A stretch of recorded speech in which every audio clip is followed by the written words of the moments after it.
राज्य सरकार तरफ आपण मानक पई भत्ता टंकाटी बढ़ी।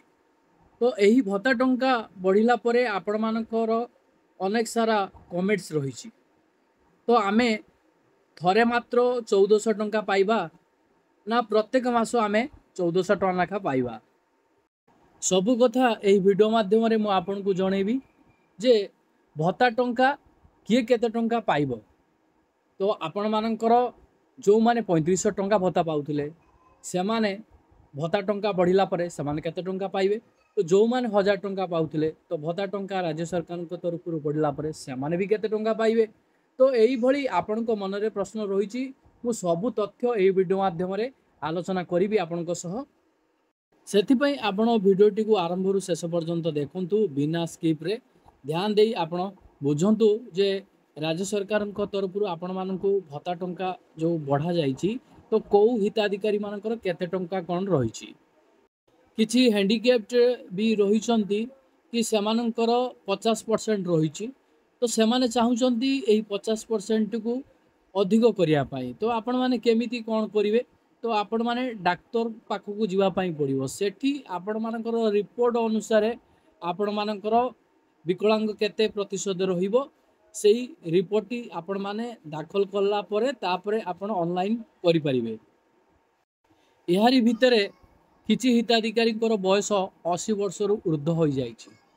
तो सेमाने चाहूचंती 3500 टंका भत्ता पाइबा पाई। तो आपण माने 3500 टंका भत्ता पाइबा को हेले आपण निकटस्थ ब्लॉक को जिया पाई पड़ियो। सेठी आपणकर ओरिजिनल डॉक्यूमेंट्स ता सहित जेरेक्स आपण दाखल करिवे। दाखल कला परे आपण मानकर वेरिफिकेशन प्रक्रिया सरला परे आपण माने 3500 टंका 100% पाइबे। एतरे किछि संदेह नाही। राज्य सरकार तरफ आपण को ट्विटर माध्यम रे सूचनाटी प्रदान करिसंती। तो आपण मानकर एही सूचनाटी मु सबु ऑफिसर मानक द्वारा वेरिफिकेशन हला परे मु आपणक पाखर खबरटी आनी की पहुँचाए।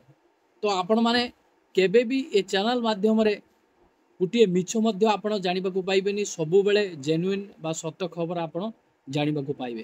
काहेकि आपण ए चैनल को सब्सक्राइब करिसंती मोर दायित्व मोर कर्तव्य आपण मानकु केमिति सठिक खबर आपणक पाखरे पहुँचीबो।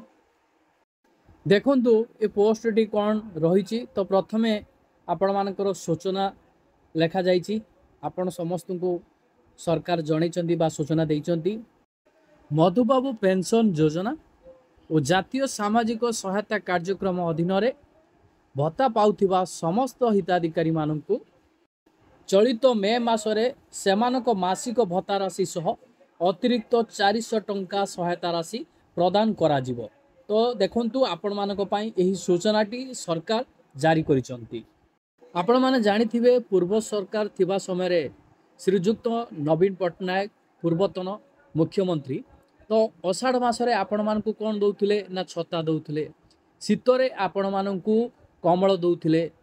खरा मासरे आपण मानकु छता दउथिले। ठीक सेही परी आपण मानकु नूतन सरकार बीजेपी सरकार आपण मानकु एही 400 टंका एक्स्ट्रा मध्य दउचंती। एही 400 टंका आपण मानकु सरकार काहेकि देले ना आपण मानकर अति दरकारी आवश्यक जिनसपत्र आपण माने किणिकी व्यवहार करिवे। आपण को मन रे प्रश्न आसुथुव जे आमे एथर केते टंका भत्ता पाइबु। तो आमे 1000 टंका पाउथुलु तो केते टंका पाइबु। तो आमे 1200 टंका पाउथुलु तो केते टंका पाइबु। आमे जे 3500 टंका हिताधिकारी पाउथुले से केते टंका पाइबे। देखंतु जो हिताधिकारी 1000 टंका पाउथुले तो आपण माने 1400 टंका पाइबे। जो हिताधिकारी माने 1200 टंका पाउथुले से माने 1600 टंका पाइबे। आउ जो हिताधिकारी माने 3500 टंका पाउथुले आउ से माने 3900 टंका पाइबे। केवल एही मास आपण माने अतिरिक्त 400 टंका पाइबे। तापर मास आपण माने आउ एही 400 टंका पाइबेनी। आपण जेमिति 1000 टंका पाउथुले 1200 टंका जेमिति पाउथुले 3500 जति टंका पाउथुले तो सही अनुसार आपण टंका पाइबे। केवल एही मास केवल एक्स्ट्रा आपण मानकु 400 टंका मिलिबो। जदि आपण माने नुआ करी आवेदन करिसंती एपर्यंत भत्ता हिताधिकारी रूपे विवेचित होई नांती तो आपण माने कोन करिवे। आपण माने घरे बसिले किछि हबो नै। तो आपण मानकर फाइलटी सेही भलिया पेंडिंग हेकि रहिबो। तो आपण ब्लॉक ऑफिस को जांतु। ब्लॉक ऑफिस रे आपण सेठी दरखास्तटे दियंतु कहीं आपण योग्य अटंती।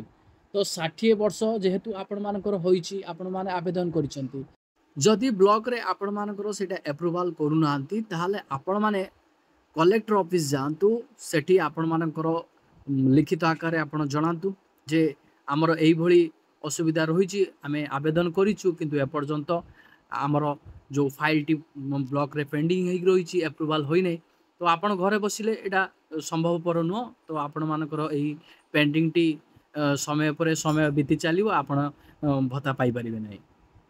तो यही वीडियो माध्यम सरकार को अनुरोध करी जो माने योग्य हिताधिकारी रही 60 वर्ष हो जाइए तो तांकर फाइल टी को आपण पेंडिंग करके पकातु नहीं यथाशीघ्र तांकर फाइल टी को आपण माने अप्रूवल करी भत्ता टंकाटी तांको दियंतु। जदि आपण मानकर भत्ता संबंधी कौनसी प्रश्न रही कि आपण मानकर कौनसी द्वंद्व रही तो आपण कमेंट सेक्शन ले कमेंट करके जणातु मु आपण मानकर प्रश्नर उत्तर देवा यथा संभव चेष्टा करी।